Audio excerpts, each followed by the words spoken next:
અરે આપણે મૂવી જોવા જઈ રહ્યા છે ને આજે રાત્રે. આમ તો સો એક્સાઇટેડ. મેં તો કપડાં પણ નક્કી કરી લીધા છે કે હું કયા પહેરીશ. જીમી સોરી યાર, અમે છે ને ગાડીમાં 5 જણા થઈ ગયા છીએ અને દૂરનું થિયેટર બુક કર્યું છે, તો મૂવી માટે તારો મેળ નહીં પડે. મે બી નેક્સ્ટ ટાઈમ. સારું, નેક્સ્ટ ટાઈમ. ઓકે, કંઈ વાંધો નહીં, ચાલશે. Good morning boss. અરે મિસ, આઈ એમ સોરી પણ તમારું પ્રમોશન આ વખતે નહીં થઈ શકે. અમારે અંકિતાનું પ્રમોશન કરવું જ પડશે. ઉપરથી બહુ પ્રેશર છે. બોસ, પરફોર્મન્સમાં કંઈ કમી છે? પરફોર્મન્સ તો નો ડાઉટ તમારું જ સારું છે, પણ આ વખતે નહીં થઈ શકે. આઈ એમ સોરી. ઓકે, કંઈ વાંધો નહીં, ચાલશે.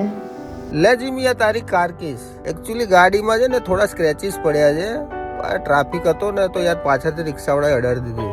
એવું થયું? તો જરા સરખું કરાવી લેજે ને તું તારી રીતના, હે ને? ઓકે, ચાલશે. અરે દીદી, આ શું બધું ચાલશે? ક્યાંક તો તમારો સ્ટેન્ડ લો.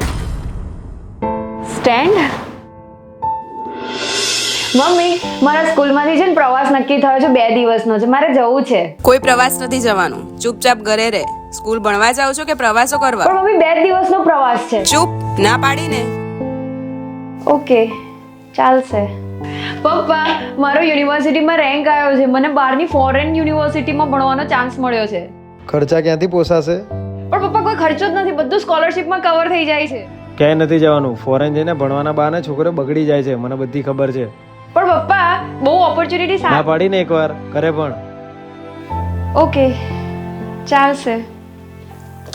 મમ્મી, બોમ્બેમાં મસ્ત જોબ ઓપોર્ચ્યુનિટી મળી છે. સેલરી પેકેજ પણ સારું છે. નેક્સ્ટ વીક જોઈનિંગ છે. ક્યાંય નથી જવાનું, કોઈ રૂપિયા નથી કમાવાના. પરણીને કઈ રૂપિયા નથી કમાવાના. ઘરનું કામ શીખ. જ્યાં જવું હોય ત્યાં તારા પતિ સાથે જજે, સમજી ગઈ? પણ મમ્મી, બહુ જ સારી ઓફર છે, પેકેજ સારું છે. અમે તારા માટે ક્યાં કોઈ કમી રાખી છે? ઘરમાં રહે હવે શાંતિથી, કીધું ને. ઓકે, ચાલશે.